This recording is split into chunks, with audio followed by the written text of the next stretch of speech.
Meet Albert. Albert just broke up with his girlfriend and goes on a bender the night before a game to ease the pain.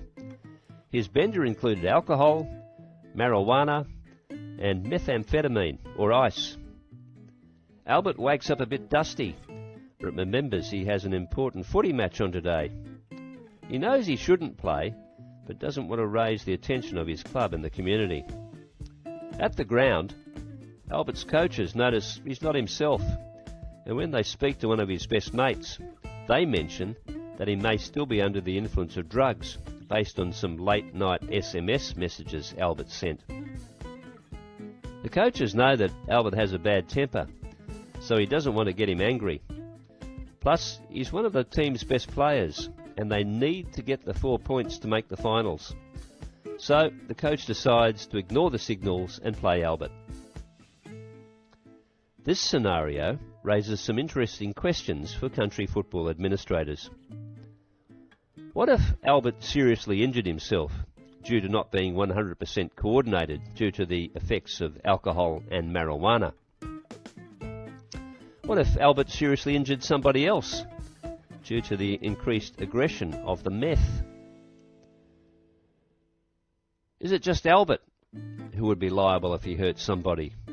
Or could it come back to the club? And what would happen if the other club knew Albert was on drugs? What are their options?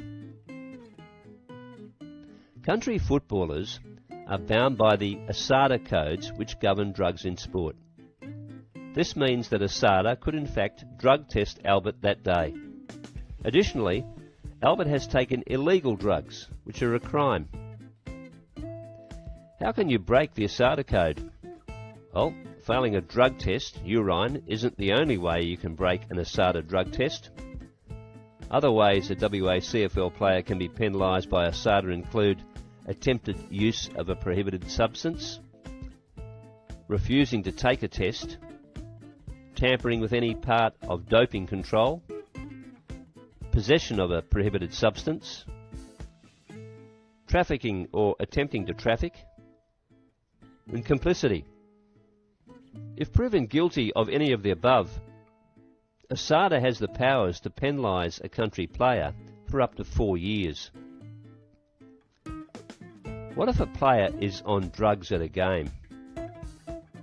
A club should never knowingly put a player on the field who is under the influence of drugs, including alcohol.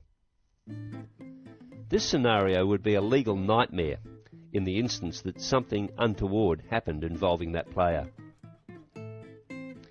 If a player is suspected to be under the influence of drugs prior to a match, they should be told they are unable to play that day. If an opposition club suspects a player on the field is on drugs, they can 1. Speak to the opposition club and umpires on the day. 2.